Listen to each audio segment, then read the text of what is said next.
प्रेमी भाइयों बहनों, आपने अभी महात्मा मदन जी के द्वारा एक शब्द सुना है, धर ले गुरु मूर्ति का ध्यान, हो जावे जीव का कल्याण। कोई भी संत महात्मा का कोई भी शब्द है, कोई भी वाणी है, किसी भी तरह से गद्य में पद्य में संतों की वाणी जो है जीव के भले की बात है। खासकर मनुष्य जन्म में आई हुई आत्मा को लिए संत महात्मा जो है परमात्मा के घर से एक होक्का, एक ज्ञान, एक शब्द, एक शिक्षा लेकर आते हैं कि ये जीव आत्मा जो है आज की यहाँ दुनिया में नहीं है। सृष्टि के आदि में भी आत्मा जीव था और मध्य में भी और आज भी, और जीव है भी और रहेगा। लेकिन रहेगा वो तो ठीक है, लेकिन दुख में रहे ये दुख की बात है। संत महात्मा या परमात्मा या साहिब ये नहीं चाहता कि मेरा जीव जो है, मेरी आत्मा जो है, मेरा अंश है वो दुखी रहे, क्योंकि इसका स्वभाव सुख का है, आनंदमय है। जीव आत्मा का स्वभाव आनंदमय सुख में रहने का है, और ये दुख में रहे और तड़पती रहे, त्राय त्राय करे, ये परमात्मा को मंजूर नहीं है। परमात्मा क्या है? उनको संत कहो, साहेब कहो, सतगुरु कहो, परमात्मा कहो, ईश्वर कहो, ये सब एक ही ताकत के नाम है, यानी जीव का भला चाहते हैं। अब कई जगह बात आती है कि किस कारण से जीव दुखी है। डॉक्टर के पास हम जाते हैं कि बुखार सटा है, टेम्परेचर है, तो वो देखता है लक्षण के द्वारा कि ये किस कारण से दुखी है, किस कारण से बुखार हुई है, वो देखता है। तो संसारी में जो हमारा फायदा देते हैं वो हमारे को कोई प्रॉपर्टी दे देगा, कोई शिक्षा दे देगा, कोई घर परिवार का शिक्षा दे देगा, कोई काम सिखा देगा, कोई पैसा कमाने का तरीका बताएगा, लेकिन ये सब मुसाफिर करने के बात है। आखिर संत कहते मनुष्य जन्म किस लिए है? मनुष्य जन्म है मुक्ति मोक्ष कल्याण पाकर और अपनी मंजिल पाले, अपना घर पाले, अपना भूला होया जो स्थिति है वो पाले। इसलिए संत महात्मा वो एक सातवां सुख जो होता है मुक्ति निवासा, और मनुष्य जन्म का असली लक्ष्य उद्देश्य जो लेकर आया है, उसके लिए संत महात्मा इसको सातवां सुख के लिए एक सत्संग रूपी एक स्कूल खोलते हैं। संसार में चलता फिरता ये सत्संग रूपी एक पाठशाला है। संसार में जैसे अलग अलग सब्जेक्ट की पाठशाला है ना, स्कूल, कहीं पर इंग्लिश पढ़ाते हैं, कहीं पर हिंदी पढ़ाते हैं, कहीं पर संस्कृत पढ़ाते हैं, कहीं पर साइंस पढ़ाते हैं, ऐसे ही एक सब्जेक्ट है, एक विषय है, इसको कहते हैं आध्यात्मिक ज्ञान। आध्यात्मिक ज्ञान का मतलब है मैं कौन हूँ, मैं कहाँ से आया हूँ, क्यों आया हूँ, और किस रास्ते से जाऊंगा और कहाँ जाऊंगा, मेरा लक्ष्य, मेरा मुकाम, मेरा कुछ आधार होना चाहिए ना।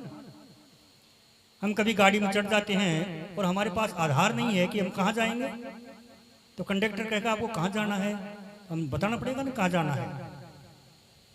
तो ऐसे हमारा भी कोई आधार होना चाहिए ना कि मेरी जिंदगी क्या है, और जिंदगी छूट जाएगी तो मैं कहाँ जाऊंगा, मेरा आधार क्या है, मेरा लक्ष्य क्या है, उद्देश्य क्या है। तो संसार की सब कहानियों को आसार बताकर ये तो मुसाफिर करना है, ये तो कर्म भोग की जगह है। एक जैसे कोई चोरी कर लेता है मुलजिम को और जेल में डाल कर और कर्म भोगने की जगह है। तो प्रारब्ध कर्मों से ये जीव जो है संसार में आकर और इसका कोई माँ बनता है, कोई बाप बनता है, कोई भाई बंधु परिवार बनता है, और वो अपने अपने कर्म भोगते हैं, कर्म भोग कर और चले जाते हैं। पिछले जन्मों में जो कर्म बोए हुए हैं वो आज काटते हैं, आज बोएंगे वो आगे काटते हैं। आषाढ़ में खेती बोते हैं तो काटी में आती है, और काटी में बोते हैं बैसाख में काटते हैं। ऐसे पिछले जन्मों में जो कर्म बोए हैं वो आज सामने आ रहे हैं, आज जो बोएंगे आगे सामने आएंगे। ये तो कर्म चक्र है। संत क्या चाहते हैं कि इससे छुटकारा ही हो जाए, कर्म से, धर्म से, आवागमन से, जन्म से, मरण से, दुख से, सुख से, भूख से, प्यास से, इसे छुटकारा हो जाए। तो अजर अमर है अविनाशी सुख वो देना चाहते हैं, और वो सुख है भक्ति में। अब भक्ति भी कई तरह की है। आस्तिक आत्मा आस्था तो करेगी, संसार में आकर कोई बजरंग को हाथ जोड़ेगा, कोई विष्णु को हाथ जोड़ेगा, कोई शिव को हाथ जोड़ेगा, कोई माता भवानी को हाथ जोड़ेगा, कोई पितरों को हाथ जोड़ेगा, कोई किसी को, कोई किसी को। आस्था तो आस्तिक तो रहेगी आत्मा, लेकिन वो टेम्परेरी है, वही मन की शांति है। उसके बारे में संत महात्मा जानते हैं कि कौन सी भक्ति आपके लिए सुखदायक है। तो देवी देवताओं की भक्ति और अवतारों की भक्ति और ईश्वरीय भक्ति, इन सब से ऊपर संत कहते हैं गुरु भक्ति है। तो गुरु भक्ति जो है लोक का भी सुधार करती है और परलोक का भी सुधार करती है। और तीसरा जो सतलोक है उसका भी रास्ता बताती है कि जहाँ से जीव आया है, आत्माई है, जो सदा का उसका मुकाम है, सदा का वही घर है, सनातन वही उसका धाम है, उसका रास्ता बताती है। उसको कहते हैं गुरु ज्ञान, निज ज्ञान, ब्रह्म ज्ञान, अपना ज्ञान, आत्म ज्ञान, स्वयं का ज्ञान, स्वयं का बोध, अपने आप की बात। तो उसके लिए संत कहते हैं कि ये किस कारण से भूल भुलैया में फंसा है, कारण क्या है। तो काम है, क्रोध है, लोभ है, मोह है, ये कर्म चक्कर है, ये भूल भ्रमना है, ये इसका कारण से जीव इधर फंस गया है। और ये काल की सामग्री है, एक विपरीत सत्ता है जीव के लिए। वो काल ने ये सामग्री इसके अंदर डाल दी है आत्मा के पास में, जीव के पास में। तो जीव अज्ञान नुगरा रहता है, इसको मालूम नहीं होता। छोटे बच्चे को जैसे मालूम नहीं होता तो मेरे को किधर जाना है, ऐसे ही नुगरे जीव को मालूम नहीं होता तो मेरे को किधर जाना है। तो काम में, क्रोध में काल की सामग्री है ना, उसमें फंस जाता है, तो वो चमकीली ज्यादा होती है और गुरु ज्ञान को भूल जाता है, अपने ज्ञान को भूल जाता है। तो संत महात्मा खास कर मनुष्य जन्म को आकर ये चेतावनी देते हैं कि भैया चेत जाओ, समय बार बार नहीं है। दादू बौर ने पाइए जन्म अमोलक, ये अनमोल जन्म जो है बार बार नहीं मिलेगा। पलटू नर्तन पाए कर मूर्ख भजनी नाम, कोई संग नहीं जाएगा सुत धारा दंदाम। पलटूदास जी कहते हैं कि संसार में आकर और नाम नहीं लिया, गुरु भक्ति नहीं की और गुरु के ज्ञान को नहीं समझा, तो कहते हैं वो चौरासी में चले जाएगा, फिर वापस वहीं चले जाएगा। तो कारण है कि जब जीव दुनिया में आता है तो सुमरण और ध्यान के द्वारा ही फंसता है। सुमरण और ध्यान जो है उसी के द्वारा जीव फंसता है। माँ बाप से खिलौना का नाम सुनता है, गाड़ी घोड़ों का नाम सुनता है, कपड़ों का नाम सुनता है और बढ़िया बढ़िया चीज़ों का नाम सुनता है। जो नाम सुनता है उनका सुमरण करता है बच्चा कि वो चीज़ अच्छी है, वो चीज़ अच्छी है, वो चीज़ अच्छी है। तो ऐसा ही सुमरण बन जाता है कि मेरे को गाड़ी चाहिए, गाड़ी चाहिए, गाड़ी चाहिए, गाड़ी चाहिए, गाड़ी चाहिए। अब गाड़ी गाड़ी गाड़ी गाड़ी, ये बच्चे को सुमरण बन गया। अब जिसका सुमरण करेगा उसी का ध्यान आएगा, उसकी तस्वीर आएगी, उसका विजन फोटो आएगा कि गाड़ी कैसी होती है, ये गाड़ी ऐसी होती है। तो ऐसे ही हमने धन का, माया का, प्रॉपर्टी का, भौतिक पदार्थों का सुमरण सुना, चांदी का, सोना का, हीरा का, मोता का, रुपये का, पैसे का, जेवर का, मकानात का, संसारी माया का सुमरण हमने सुना और वो ही हमारे चित्त में बैठ गया। उसी के कारण से जिसका सुमरण करेंगे उसका ख्याल आएगा और ख्याल आएगा उसका हम आस्था बन जाएंगे, उसका इष्ट बन जाएगा और उसी जगह हमें जाना पड़ेगा।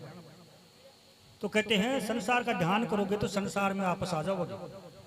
कहते हैं जहाँ आशा था बस, जहाँ आपकी आस बंध जाएगी वहीं आपको दोबारा फिर कराना पड़ेगा।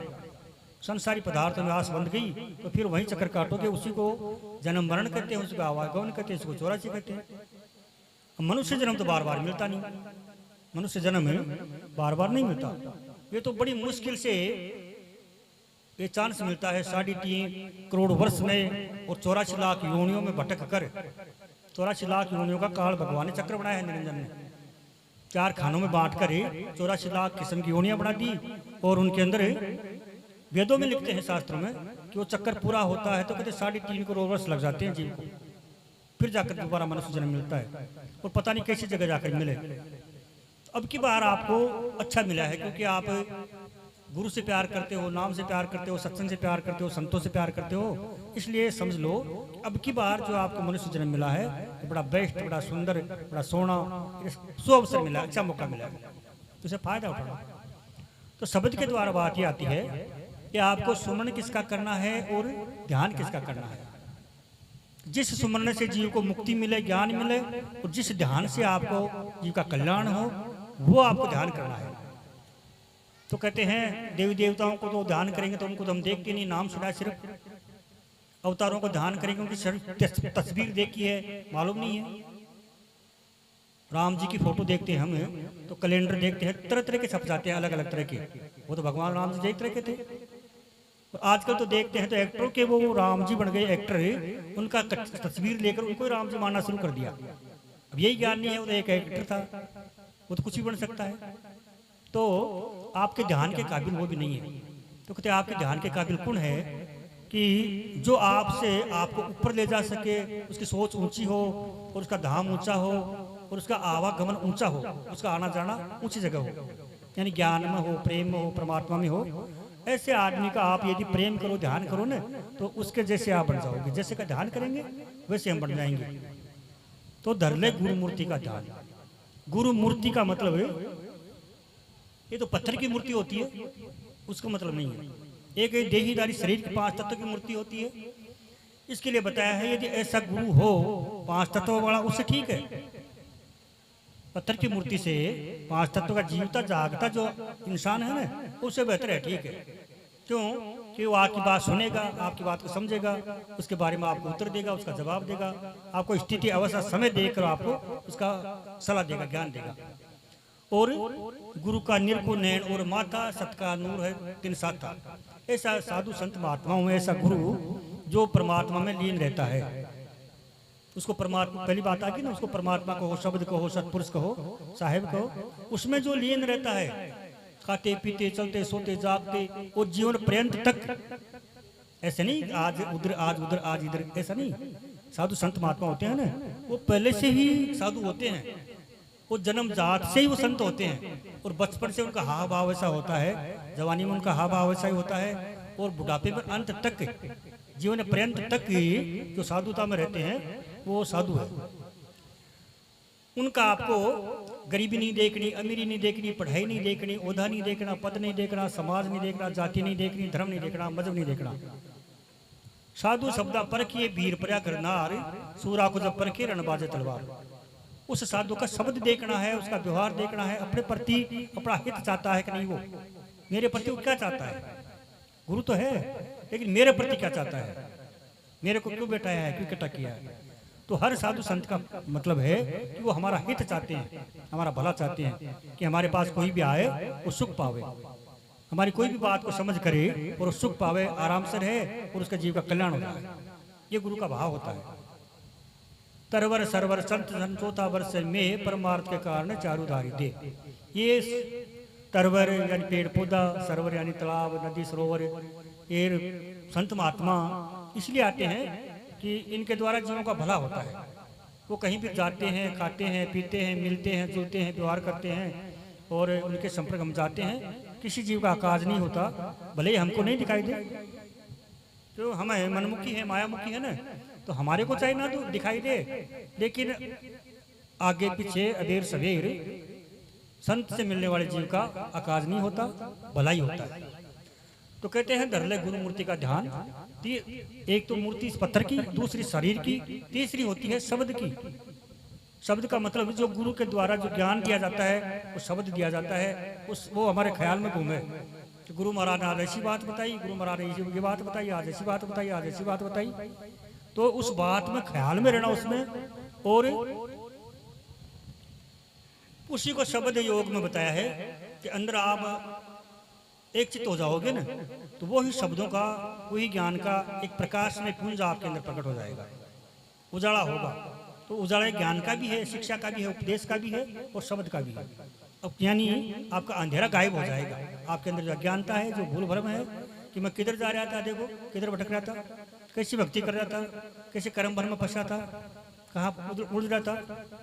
तो उलझे उलझे उलझिया एक बेचारा जीव, अपने पर छोटे ने छोड़ो नारा पी। ये उलझते उलझते उलझते जीव उलझ गया है, फंस गया है, अब अपने पर नहीं छूट सकता।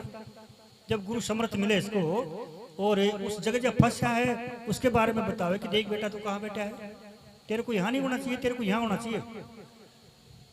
अब हम हमारे मन में जयपुर जा रहे हैं, जयपुर जाना है, लेकिन हम सिकरवाली रोड पकड़ रखी है, हमें मालूम नहीं कि जाना जयपुर चाहते हैं, रोड सिकरवाली पर चल रहे हैं, तो कैसे पूछेगा। वो बेहतर जानकार को मालूम है, गुरु को मालूम है कि इच्छा तो इसकी जयपुर की है, लेकिन सिकरवाली पर जा रहा है। तो गुरु पकड़कर उसका रास्ता मोड़ देता है गुरु का मतलब क्या है? वो रास्ता मोड़ देता है। ये उलझ गया, ये क्या है? ये कर्म चक्र है। और कर्म चक्र क्या है? 3 तरह का कर्म होते हैं, संचित, प्रारब्ध, क्रियमान। तो कहते हैं संचित कर्म जो है वो तो गुरु की गहन गति से, गहन बारीक दया से संचित कर्मों का नाश होता है। सत्य शब्दों से, जो सत्य सत्य बात बतावे, वो छोटी मोटी बात को छोड़कर मेन बात बता दे कि साधु ऐसा चाहिए साची कहे बनाए, या टूटे या लग रहे सतवीर भर बन जाए। साधु संत का स्वभाव होता है कि कभी कभी मूड में आता है तो वो सच बात कर देता है कि देख बेटा, नाराज हो चाहे राजी हो, जब तक तू ये बीड़ी तंबाकू नहीं छोड़ेगा तब तक तेरा काम नहीं होगा, सत्संग नहीं कराएगा। जब तक शराब पीना नहीं बंद करेगा ज्ञान समझ नहीं आएगा। जब तक गंदा खाना मांसाहारी रहेगा तेरे कुछ पल्ले नहीं पड़ेगा।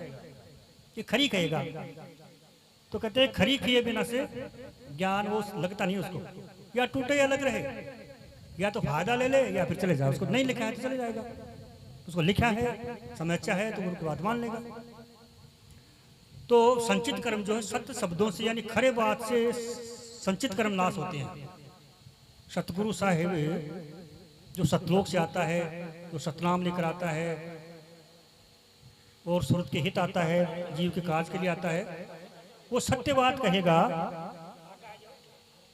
उससे संचित कर्मों का नाश होता है। और ये मौजूद में संत एक पुराने जो हो गए हैं वो उनकी वाणी है, जैसे कबीर साहब हुए, नानक हुए, दारू हुए, उनकी वाणी काम करती है आज। लेकिन जो मौजूद है ना, मौजूद संत हैं, उनके पास हम बैठते उससे प्रारब्ध कर्मों का मोड़ होता है। प्रारब्ध कर्म जो लेकर आए हैं इस जन्म में भोगना जरूरी है, उसमें फंसे हैं, उलझे हैं, वो छूटते नहीं है ना। तो मौजूद समय के सतगुरु के पास बैठने से, उनकी बात सुनने से, उनकी बात मानने से, उनकी बात में विश्वास करने से प्रारब्ध कर्मों का रास्ता बदल जाता है। प्रारब्ध कर्म में लिखा है ना, उसको संतों के साथ बैठने से वो घूम जाते हैं। पलटू लिखा नसीब का संत देते हैं फेर, और सांस नहीं दिला अपना तासे लागे देर। पलटूदास जी कहते हैं कि संतों के पास बैठने से जीव के कर्म बदल जाते हैं, कर्जा उसका नॉर्मल हो जाता है, काल उनको छूट दे देता है, काल डर जाता है सतगुरु को देखकर और जीव को छोड़ देता है, कर्म बदल जाते हैं, उसका प्रारब्ध कर्म। कुछ क्रियमान कर्म यानी छोटे कर्म इसी जन्म में बढ़ते हैं और इसी जन्म में भोगने हैं, उसको क्रियमान कर्म कहते हैं। वो क्रियमान कर्म जो है सतगुरु के सत्संग में कट जाते हैं। सत्संग में सेवा करने से, तन की सेवा, मन की सेवा, धन की सेवा, आज्ञा हुक्म की सेवा, ऐसी सेवा बनने से साधु संत महात्माओं के पास में क्रियमान कर्म जो है वो बदल जाते हैं। जो जो कर्म हल्के होते हैं तो फिर उसका अंदर में ध्यान जाता है, अंदर में श्रवण बनता है, भजन बनता है, भक्ति बनती है, उसका आनंद आता है, उसका अनुभव होता है। तो इसलिए कहते हैं दरले गुरु मूर्ति का ध्यान हो जावे जीव का कल्याण। तो गुरु की मूर्ति ही, गुरु का ज्ञान ही, गुरु का सानिध्य हर तरह से जीव का कल्याण वही करेगा। तो कहते हैं कल्याण के वास्ते, मोक्ष मुक्ति के वास्ते इसको रास्ते को छोड़कर और रास्ते हमने कर्म भरम में अपना रखे हैं ना। बाहर में कर्म भरम में जैसे कोई चलेगा या जिंदा है तो कहते पुष्कर डालो, गंगा डालो, जमुना डालो, हरिद्वार डालो, नारायण बलि करा दो, ब्राह्मण जिमा दो, पंडित जिमा दो, ऐसा कर दो, वैसा कर दो और इसको मुक्ति मिल जाएगी, इसका मोक्ष हो जाएगी, इसका कल्याण हो जाएगा। लेकिन कहते ऐसा होता नहीं। गुरु बिन भवन तरेन कोई जो विरंची शंकर सम हो। हमारे वेद कहते हैं, शास्त्र कहते हैं, रामायण कहती है, गीता कहती है कि गुरु बिन भवन तरेन कोई, गुरु के बिना से भवसागर से पार होना नामुमकिन है, यानी बड़ा मुश्किल है, कठिन है। तो सभी कहते आए हैं, वेद भी, शास्त्र भी और संत भी, महात्मा भी और ऋषि मुनि भी, पंडित भी, ज्ञानी विद्वान भी सब कहते हैं कि गुरु के बिना से जीव का कल्याण नहीं है। गुरु बिन माला फेरता, गुरु बिन करता दान, गुरु बिन दान हराम है, चाहे पूछो वेद पुराण। गुरु के बिना जो कुछ भी हम करते हैं ना, वेद तो ये कहते हैं कि गुरु के बिना जो कुछ भी हम करते हैं वो निष्फल गया। गुरु बिना सब निष्फल गया, सारा बेकार जाता है। यहाँ तक कि प्रकृति भी कहती है कि ये न, भगवान भी कहता है कि हे भगवान मैं नुगरे के पेट में जाकर क्या करूंगा। ये जड़ भी कहता है कि नुगरे के पेट में जाकर क्या करूंगा। ये हवा भी कहती है नुगरे के पेट में जाकर क्या करूंगा। इसको जिंदगी मिलेगी, करेगा क्या। नुगरा आदमी सारा उल्टा ही उल्टा करेगा। बोलेगा तो, खाएगा तो, पिएगा तो, व्यवहार करेगा तो, स्वभाव बरतेगा तो, कहीं भी जाएगा सारा उल्टा करेगा। उसको ज्ञान ही नहीं है, मैं क्या खाऊं, क्या पीऊं, कहाँ जाऊं, क्या बोलूं, क्या सुनूं, उसको मालूम नहीं है। इसलिए नुकरा का तो दुनिया में भी कोई मतलब नहीं है ना। तो जे नुकरा भक्ति करे दिन में 100 बार, और नगर नाही का छद चढ़े पर जड़े कौन की लार। कि नुकरा आदमी माला लेकर रात दिन भी बैठा रहे और भक्ति करता रहे, तपस्या करता रहे, पुण्यदान करता रहे, कुछ भी करता रहे, तीर्थ करता रहे, व्रत करता रहे, कुछ नहीं मिलेगा। वो नुकरा है, उसका कोई धनी धोरी नहीं है ना, उसका कोई मालिक नहीं है। बना ग्वाल की भीड़ फिरती रहे तो सांझ को कौन ले जाए उनको घर पर? ग्वाल होना जरूरी है ना। तो ऐसे जीव का ग्वाल गुरु जरूरी है। मुकदमा बन गया रे सतगुरु कर ले वकील। ये काल और जीव के बीच में कर्म चक्र का मुकदमा चल रहा है। वो ले जाना चाहता है हमें नरकों में, और संत ले जाना चाहते हैं हमें अपने धाम में, सतलोक में। तो मुकदमा चल रहा है। अब इसके अंदर गुरु सतगुरु कर ले वकील। अब सतगुरु वकील है, डिग्री लिया हुआ, वकील की डिग्री जिसके पास है ना, ऐसा गुरु बीच में हो तो धर्मराज का दफ्तर फाड़े। वो धर्मराज का लेखा जोखा है ना, वो अपने जुम्मे ले लेता है कि मेरा जीव है, मेरी छाप लगी, इसको मेरा शब्द है, ये मेरा शिष्य है, इसको फैसला कराने वाला मैं हूँ, इसके जुम्मेवार मैं हूँ। इसका कर्म बन गया है, कोई बात नहीं, मैं चुकती कराऊंगा।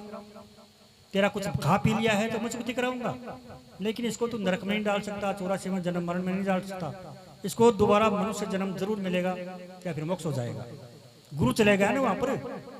और गुरु वहां पर का मतलब दिल में, हृदय में गुरु नाम बस रहा है, गुरु प्रेम बस रहा है, गुरु प्यार, गुरु विश्वास बस रहा है ना। उसका मतलब है कि वो वहां मौजूद है।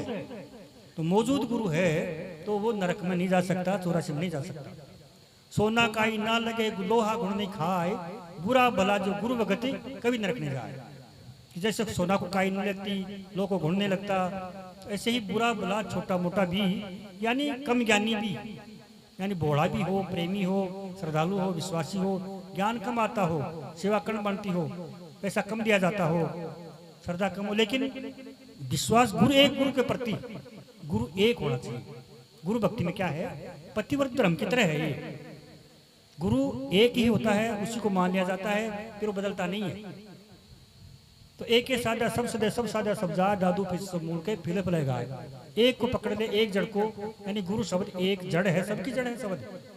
गुरु सबकी जड़ है। गुरु पद अखंड सदाई, गुरु पद सबसे आखिरी ऊंचा है, तो जड़ मूल है वो। तो कहते हैं सोना को काई नहीं लगती, लोग को घुड़ नहीं खाता ना, गुरु भगत जो है वो कभी नरक नहीं जाता। और गुरु उसका जुम्मा ले लेता है, उसको छाप लगी है, मेरी मोहर छाप सिरधारी। गुरु के शब्द की मोहर छाप सिर लग गई ना, फिर उसको काल भगवान नहीं पकड़ सकता, यानी 84 नहीं जा सकता। तो कहते हैं मोक्ष भी ना मिले, कल्याण भी ना हो, तो दोबारा मनुष्य जन्म पक्का है। और गुरु भक्ति के बिना मनुष्य जन्म दोबारा नहीं है। जिसने नाम की, शब्द की, गुरु की, संतों की भक्ति शुरू कर दी ना, उसी जीव को दोबारा मनुष्य जन्म मिल सकता है, बाकी किसी को नहीं मिल सकता। बाकी 84 के भूले जीव 84 में जाएगा। ये 84 में आया है और फिर 84 दिन फिर वो चले जाए, 84 में चले जाएगा। तो चाहे 3 लोग फिर आवे और गुरु बिना ज्ञान नहीं पावे, चाहे तू तीनों लोकों में फिरा, गुरु के बिना ये मोक्ष वाला ज्ञान नहीं मिलेगा।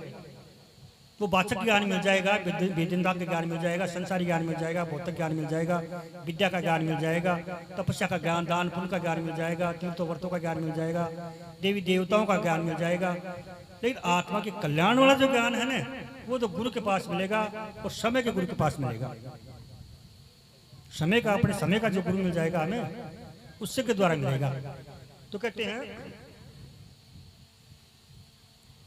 जैसे उदाहरण भी देते हैं, दृष्टांत भी देते हैं कि सुखदेव के वेद व्यास का लड़का था सुखदेव, बड़ा तपस्वी था, बड़ा ज्ञानी था, बड़ा त्यागी था।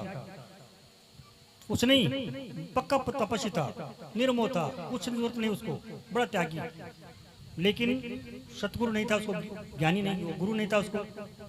तो कहते बैकुंठ में, स्वर्ग में, जब बैकुंठ में सभा होती है ना, तो विदेही का मतलब है जितने भी संत महात्मा है, ज्ञानी है, और जो अंदर से बैकुंठ तक जाते हैं, उनके अंदर सभा होती है, यानी उनके विचार वहां पहुंच जाते हैं। लेकिन उनको खुद का एहसास होता है कि मैं तो नुगरा बेटा हूं। तो कहते बैकुंठ से सुखदेव को धक्के मार दिए गए कि तू नुगरा है, तो बात तो बड़ी बड़ी करता है, तपस्वी है, ज्ञानी है, त्यागी है, लेकिन गुरु नहीं है ना। तो कहानी तो वो लंबी है, लेकिन वापस आकर है और वेदव्यास के घर में उसने जन्म लिया। जन्म लेकर है और 12 साल तो गर्म रिया। 12 साल के बाद जन्म लेते ही वो और जंगल की तरफ चल पड़ा। तो वेदव्यास जी को उसका मालूम था कि क्यों जा रहा है। तो वेदव्यास ने उसको खूब समझा बुझाकर जनक के पास भेज दिया, राजा जनक के पास। और राजा जनक ने समय का ज्ञान देकर उसको और शब्द ज्ञान दिया, गुरु ज्ञान दिया, जब जाकर उसको ज्ञान हुआ।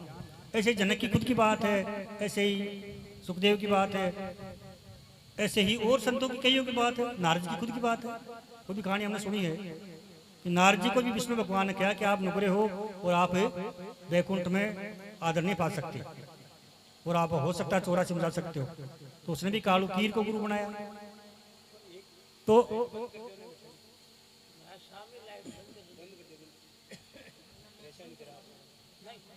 अटेंड सरक जाओ, थोड़ा अटेंड आ जाओ भाई, थोड़ा सरक जाओ।